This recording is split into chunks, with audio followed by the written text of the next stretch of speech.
자, 여러분 교재 110페이지가 되겠습니다. 시장 가치 개념이죠. 자, 여러분이 우리나라 감정평가에 관한 규칙 제2조 제1호에 나오는 내용이죠. 이 평가 대상 물건이 통상적 시장입니다. 합리적 시장이 아니라 통상적 시장에서 충분한 기간, 거래를 위하여 공개된 후 그 대상 물건 내용에 정통한 당사자 사이에 신중하고 자발적인 거래가 있을 경우 성립될 가능성이 가장 높다고 인정되는 대상 물건의 가액을 시장 가치라고 해요. 그래서 시장 가치 이 개념도 시험 문제에 벌써 2번 27, 8회 시험에 출제가 된 내용이죠. 자, 시장 가치의 개념인데, 자, 이 시장 가치는 우리나라 또 감정평가에 관한 규칙 제5조 우리가 1항에 보면은 제5조는 시장가치 기준원칙이에요. 자, 제5조는 이 시장가치 기준원칙인데 이 대상 물건의 감정평가액은 시장가치를 우리가 기준으로 결정한다라고 하죠. 그래서 대상 물건의 감정평가액은 시장 가치를 기준으로 결정하는데 우리가 부동산 가격 공시에 관한 법률에 의한 적정 가격이 아니라는 걸 주의해 두시고 시장 가치를 기준으로 결정합니다. 자, 그러면은 자, 거기 보시면은 이 부동산 자, 30회 시험에 또 정답 물었죠. 부동산 가치의 형성 요인.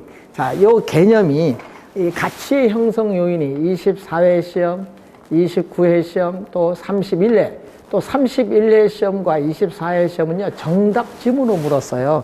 그만큼 이 개념이 잘 나오는데, 이 부동산 가치의 형성 요인은, 자, 이 가치에 여러분이 대상 물건, 이 대상 물건의 경제적 가치입니다. 시장 가치가 아닙니다. 대상 물건의 경제적 가치에 영향을 미치는 일반 요인, 지역 요인, 개별 요인 등을 말합니다. 그래서 이 대상 물건의 경제적 가치에 영향을 미친 일반 요인, 지역 요인, 개별 요인 등을 말한다라고 하죠. 부동산 가치 형성의 3대 요인이 되겠죠. 자, 그러면은 이 부동산 가치의 발생 요인에 영향을 미치는 여러 가지 힘이 바로 형성 요인이죠. 자, 부동산 가치에 있어서의 우리가 발생 요인이 나오죠. 자, 부동산 가치의 발생 요인이 이 부동산 가치에 영향을 미치고 이 부동산 가치가 다시 부동산 가치의 형성 요인을 거쳐서 발생 요인을 거쳐서 가치에 영향을 미치는 과정이 반복, 피드백, 반복이 된다는 내용이죠. 자, 이 부동산 가치에 있어서의 이 발생 요인을 보게 되면은 이 경제적 측면에서의 요인, 이 경제적 측면에서의 요인, 그리고 법률적 측면에서의 요인이 우선 크게 둘로 나누어 볼 수 있죠.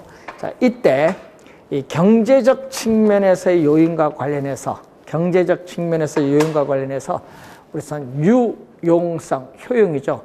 예? 부동산에 관한 욕구, 부동산에 관한 욕구를 만족시켜 줄 수 있는 우리가 인간의 부동산에 관한 욕구를 만족시켜 줄 수 있는 재화의 능력을 유용성, 효용이라고 해요.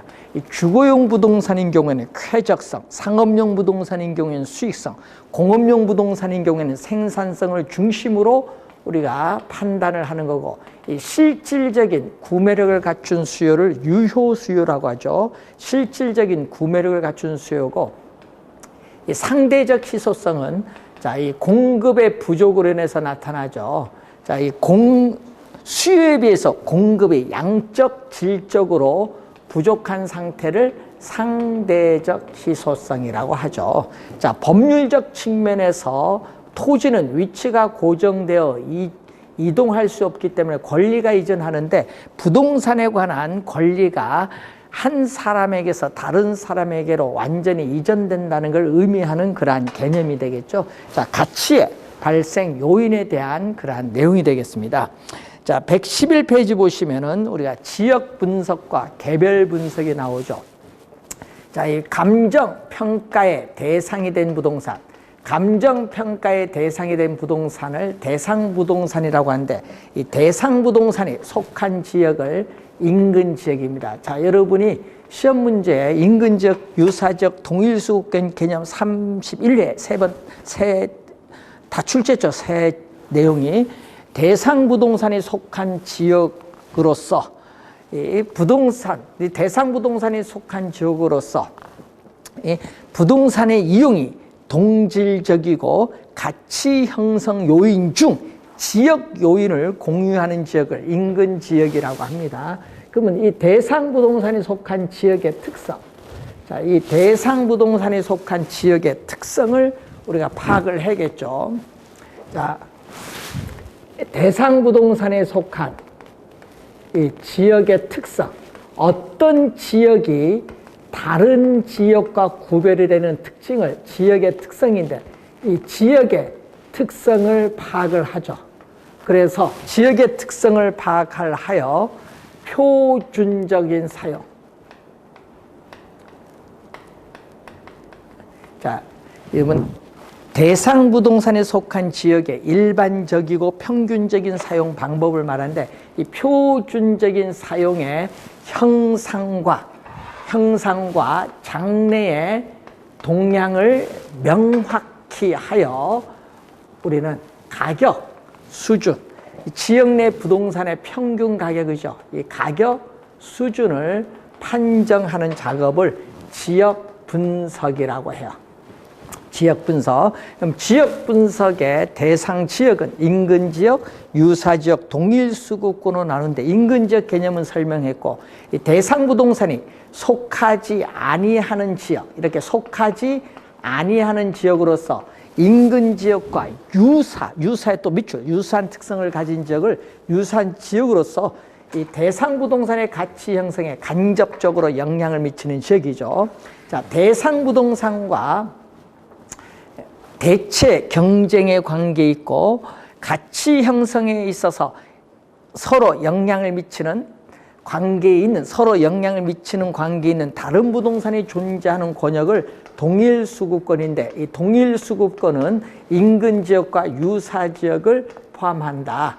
자, 이 동일 수급권까지는 사례를 수집을 할 수 있는데, 이 사례 수집에 가장 먼 거리에 있는 최원방, 가장 먼 거리는 권역을 말한다. 인근 지역, 유사 지역, 동일 수급권 개념 31회 시험에 세 개념 다 출제했고요.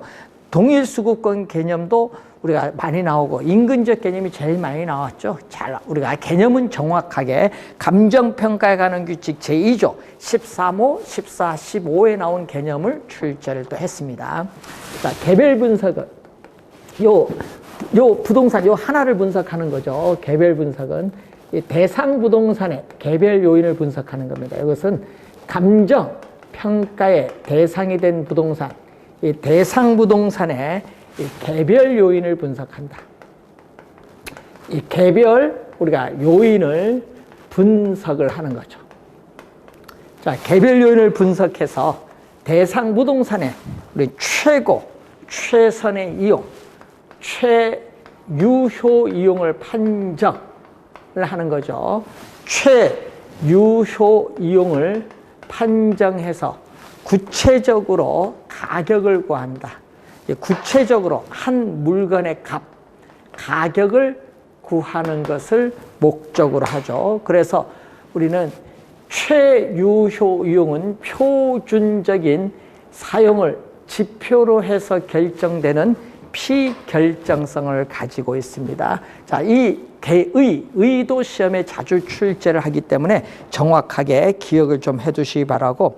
자, 113페이지에 감정평가의 우리가 방식을 보면은, 자, 우선은 우리가 가격의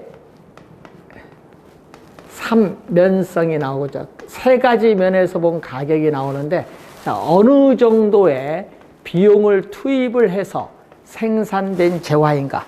자, 어느 정도의 비용을 투입을 해서 생산된 재화인가? 비용성의 원리를 근거로 하죠. 자, 비용성의 원리를 근거로 해서 나타나는데, 비용은 우리가 공급 측면에서 중시하기 때문에 공급 가격의 특징을 가져요. 자, 공급 가격의 특징을 가지면서 나타나는 방식이 원가 방식. 자, 3방식 중에 있어서의 원가 방식이 나오죠. 자, 원가 방식에 있어서 7가지 방법이 나타나는데, 자, 원가 방식에서 대상 물건의 가액을 구하는 원가법. 자, 31회 시험에 또 출제된 개념이죠. 원가법 개념 출제했었죠. 또 대상 물건의 임대료를 구하는 적산법인데, 이때 대상 물건의 가액을 우리는 적산 가액이고 대상 물건의 임대료를 적산 임대료라고 하죠. 항상 여러분 개념이 계속 출제를 했는데, 자, 31회 시험에는 원가법 개념을 또 출제를 했었죠. 적산가액이 뭐죠? 대상 물건의 재조달 원가. 자, 대상 물건에 다시 조달하는 비용인데, 재조달 원가에 감가 수정을 가하여, 이때 감가 수정액 또는 감가 누계이죠. 감가 수정이죠. 재조달 원가에 감가, 우리가 수정액을 뺀 것을 감가 수정이라고 해요. 재조달 원가에 이렇게 감가 수정을 하여 대상 물건의 가액을 산정하는 하면 구하는 이 말이죠. 산정하는, 구하는 감정평가 방법을 원가법인데, 자, 여러분 항상 우리 수식이 중요하죠. 이 수식 정확하게 기억을 해 두셔야 되는 수식이 됩니다. 상당히 중요한 수식이죠. 자, 개념 31회 시험에 또 출제를 했고요. 자, 그러면 이 원가법을 구성하는 우리가 원가법을 구성하는 2대 요소는 재조달 원가와 감가 수정으로 나눠 볼 수 있습니다. 그래서 자, 여러분 교재 114페이지 보시면은 감가 수정이 나오죠. 자, 평가 대상 물건에 대한 재조달 원가는 최고의 이용의 상태입니다. 자, 대상 물건의 재조달 원가를 감액하여야 할 요인이 있는 경우에 물리적 감가, 기능적 감가, 경제적 감가 등을 고려하여 그에 해당하는 금액, 요거죠. 감가 수준에 그에 해당하는 금액을 재조달 원가에서 뭐 한다? 재조달 원가에서 빼주는 공제. 여러분 요걸 가산으로 또 출제를 28회 했죠. 정답 지문으로 씁니다. 가산하여 공제하여 기준 시점에 있어서의, 자, 밑줄, 기준 시점의 밑줄, 대상 물건의 가액을 적정, 기준 시점에서의 대상 물건의 가액을 적정화하는 작업을 우리는 감가 수정이라고 한다. 감가 수정에 있어서의 개념인데, 자, 이때 감가 요인을 보면은, 감가 요인은 대상 물건 자체의 내부에서 발생하는 감가가 있어요. 이 내부적 감가는 이 물리적 감가, 말 그대로 이 물리적 상태의 변화로 인해서 부동산 가치의 손실을 가져오는 거죠. 비바람, 풍우 작용에 의해서 우리는 노후화가 진행된다든지 화재로 인한 전소라든지 지진이나 홍수 등의 자연재해로 인해서 건축물이 일부 파괴되거나 손상을 입는 경우, 사용에 따라 마모되거나 마멸되는 경우, 물리적 감가입니다. 이 물리적 상태의 변화는 별도로 이 기능적으로 효용, 유용성이 감퇴함에 따라 부동산 가치의 손실을 가져오죠. 대표적으로 설계의 불량, 설비의 부족, 이 디자인 악화, 기계의 능률이 저하, 형이 구식화, 뭐 이런 것을 의미하는 거죠. 자, 이거 내부적 감가고요. 자, 대상 물건 자체와는 관계없어요. 대상 물건 자체와는 관계없이 우리는 외부적 요인에 의해서 발생하는 감가가 바로 외부적 감가인데, 자, 외부적 감가의 대표적인 게 바로 경제적 감가죠. 대상 물건 자체의 내부적 요인에 관계없이 외부적 요인에서 발생하는 감가가 경제적 감가인데, 경제적 감가는 부동산이 속한 지역에 어울리지 못해서 부동산 가치가 하락한다. 자, 여러분 공업지역 안에 주택이 있으면 공업지역에 어울리지 않기 때문에 주택 가격 하락하죠. 또 대상 부동산이 시장에서 매매되거나 임대될 가능성이 점점 줄어든다. 그러면 가치가 하락합니다. 경제적 감가죠. 자, 감가 요인 우리가 이렇게 한번 확인해 보시기 바라고. 자, 적산법은 임대료 구하는 거죠. 자, 대상 물건의 기초 가액. 자, 대상 물건의 기초 가액에 이 기대 이율을 곱하죠. 대상 물건의 기초 가액의 기대 이율을 곱하여 산정한 이 기대 수익에 대상 물건을 계속 임대하는 데 필요한 경비를 더하여 대상 물건의 임대료를 산정하는 감정평가 방법을 우리는 적산법이다. 또 우리가 수식, 또 중요한 또 수식이 나오죠. 시험 문제에 요 네모 안에 들어갈 말 무엇입니까? 또 출제를 많이 하고, 또 요 안에 또 네모 안에 들어갈 말 무엇입니까? 또 출제를 많이 하죠. 자, 우선 원가법, 적산법에 대한 내용을 살펴봤습니다. 자, 그 다음에 관련해서 우리는 어느 정도의 이제 가격으로 시장에서 거래되고 있냐, 어느 정도의 가격으로 시장에서 거래되고 있느냐, 이 시장성의 원리에서 나타나는데, 이것은 이 수요와 공급에 의해서의 균형, 가격의 특징을 가지고 있고, 나타난 방식이 여기는 비교 방식입니다. 비교 방식. 자, 비교 방식이 나오죠. 자, 비교 방식에서는, 자, 여기서는 어떻게 돼요? 대상 물건의 가액을 구하는 거래 사례 비교법. 자, 거래 사례 비교법, 임대 사례 비교법. 자, 대상 물건의 가액을 구하는 거래 사례 비교법, 임대 사례 비교법이 있죠. 이때 거래 사례 비교법에서 구한 대상 물건의 가액을 비중 가액, 자, 임대 사례 비교법에서 구한 대상 물건의 임대료를 비준 임대료라고 합니다. 자, 그래서 여러분이 교재의 개념을 보시면 이렇게 나오죠. 자, 이 대상 물건과 가치 형성 요인이 같거나 비슷한, 자, 같거나 우리가 비슷한 물건의 거래 사례와 비교해요. 자, 대상 물건의 가치 형성 요인과 같거나 비슷한 물건의 거래 사례와 비교하여 했죠. 거래 사례의 가액이 나오죠. 거래 사례의 가액. 비교하여 대상 물건의 현황에 맞게 사정, 보정이죠. 사정, 보정, 그리고 시점, 수정, 가치 형성 요인 비교. 자, 가치 형성 요인 비교 등의 과정을 거쳐 대상 물건의 가액을 산정하는 감정평가 방법을 거래 사례 비교법인데, 가치 형성 요인 비교에는 우리가 지역 요인 비교, 개별 요인 비교고, 여기를 우선 나눠볼 수 있죠.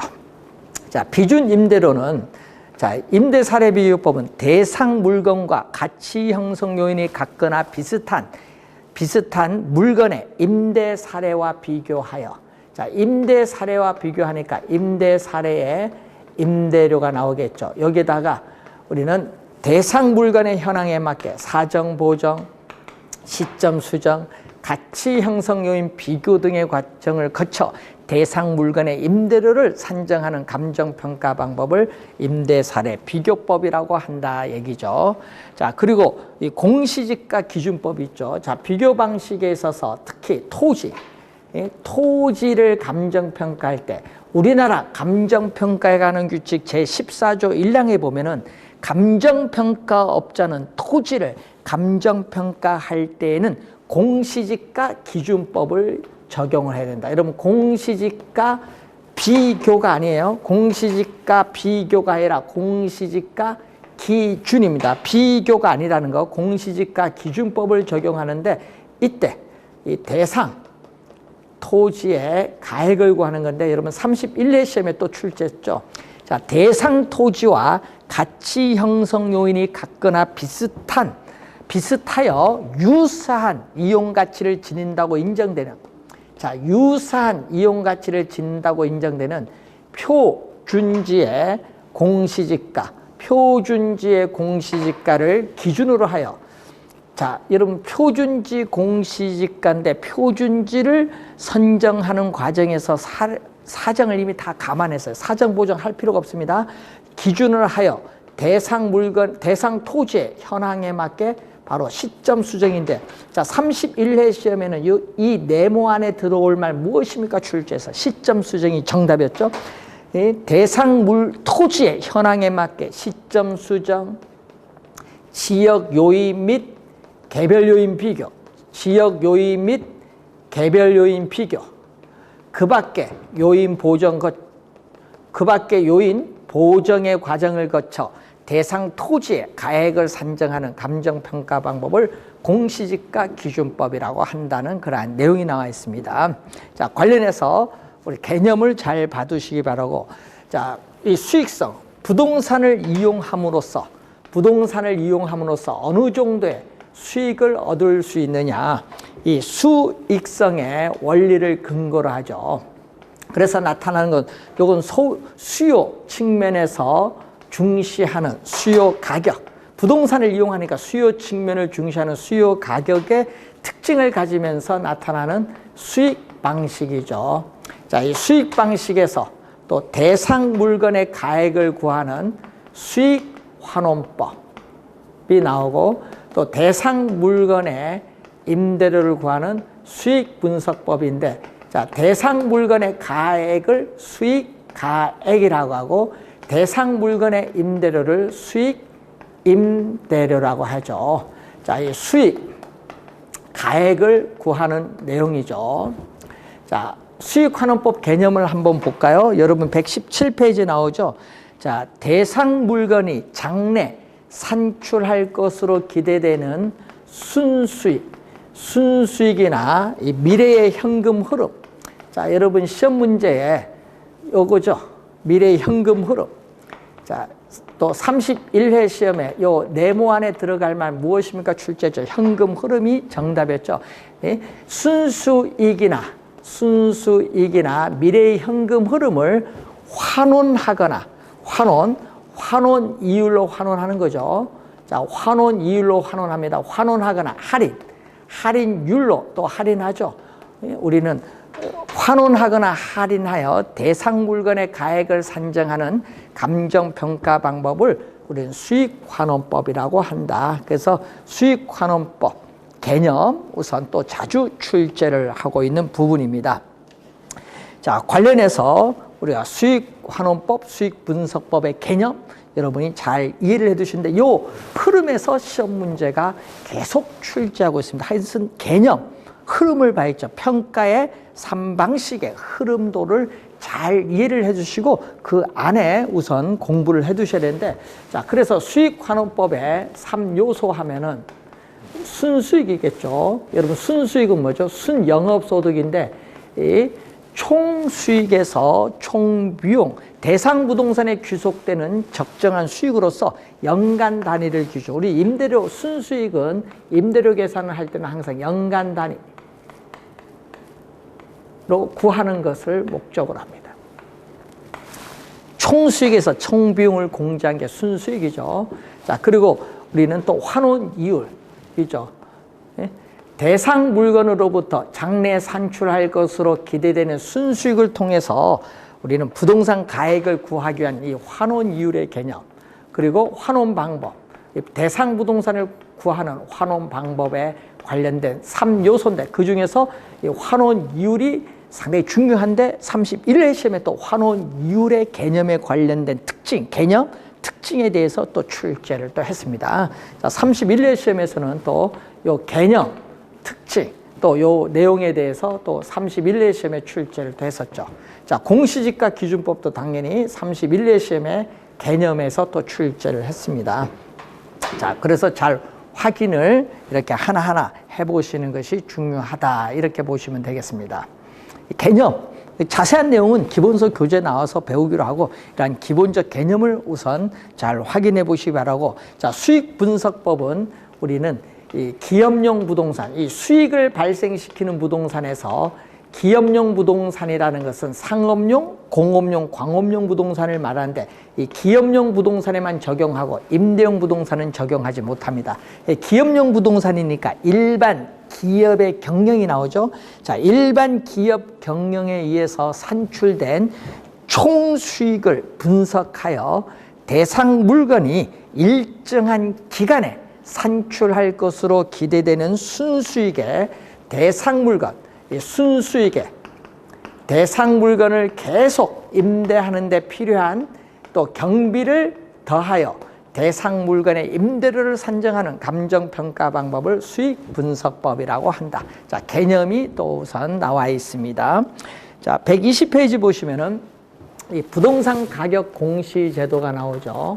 자, 이 부동산 가격 공시 제도는 토지 가격 공시제도, 주택가격 공시제도, 비주거용 부동산 가격의 공시제도가 있는데 우선 토지가격 공시제도는 이 표준지 공시지가와 이 개별 공시지가로 크게 나눠볼 수 있습니다. 자, 이 표준지 공시지가는 이 국토교통부 장관, 국토교통부 장관이 우리 공시권자고, 개별 공시지가는 시장, 군수 또는 구청장이 공시권자가 됩니다. 공시권자부터 알아야겠죠. 자, 그래서 이 표준지를, 여러분 전국의 모든 필지 중에서 우리는 표준지를 선정을 하죠. 그래서 이 표준지 선정 기준에 따라 우리나라는 50만 필지를 선정을 해요. 그래서 이 표준지를 선정을 하겠죠. 그래서 선정을 하면은 표준지 가격을 조사 평가를 해요. 조사 평가를 하면은 중앙, 시군구도 있거든요. 그러니까 중앙입니다. 표준지는 국토교통부 장관이니까 중앙 부동산 가격 공시 위원회의 심의. 그래서 주의해야 될 거는 조사 평가를 먼저 해서 심의는 나중 하고, 국토교통부 장관이 표준지 공시가를 공시를 하죠. 알린다는 얘기입니다. 그럼 여러분이 열람을 하겠죠. 열람을 통해서 우리는 이의가 있는 경우에는 이의 신청을 합니다. 그래서 이의 신청하는 사람은 누구냐? 당연히 토지 소유자만 하는 게 아니죠. 토지 소유자, 토지 이용자, 그 밖에 법률상 이해관계를 가진 자가 이의 신청자가 되는 거죠. 자, 이 관계죠. 그래서 표준지 공시지가를 공시를 하게 되면은 이제 개별 공시지가가 나오는데, 자, 이 개별 공시지가를 보게 되면은 시장, 군수 또는 구청장은 어떻게 돼요? 우리는 시군구 부동산 가격 공시위원회 심의를 거쳐서 관할 구역 안에, 그러니까 관할 표준지 공시지가의 공시 기준일 현재 관할 구역 안에 개별 토지의 단위 면적당 가격을 결정하여 공시하여야 한다는 내용이죠. 그래서 개별 공시지가인데 요거는 공시를 언제 5월 30 언제까지 공시되면 5월 30 공시 시한은 매년 5월 우리는 31일까지 공시를 해야 된다.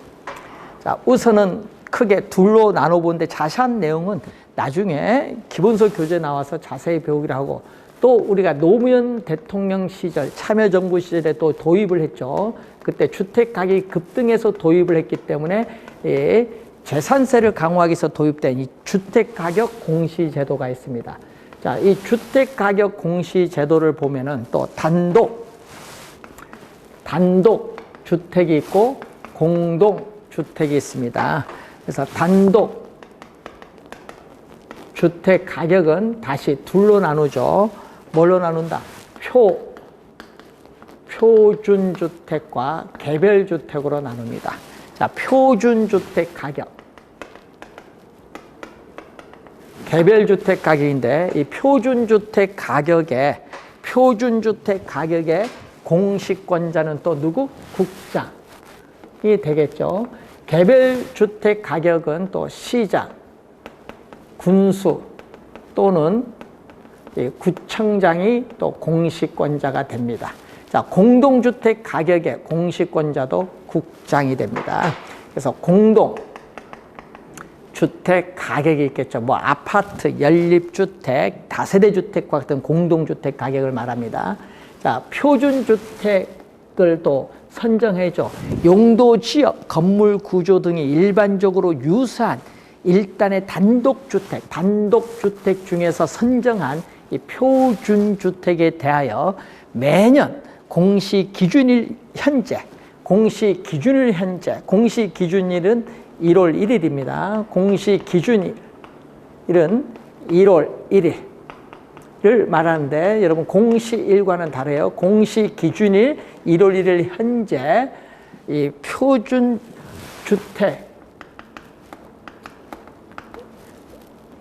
먼저 선정을 해서 우리는 한국감정원이 바뀌었어요. 뭘로 바뀌었죠? 한국감정원이 한국부동산원으로 바뀌었어요. 자, 여러분 한국감정원이 한국부동산원으로 바뀌었는데 한국부동산원의 의뢰를 산정을 합니다. 의뢰를 산정하기 위해서 의뢰를 합니다. 한국부동산원에 산정하기 위해서 의뢰를 합니다. 그래서 또 누구? 중앙. 여기도 국장일 때는 항상 중앙입니다. 중앙.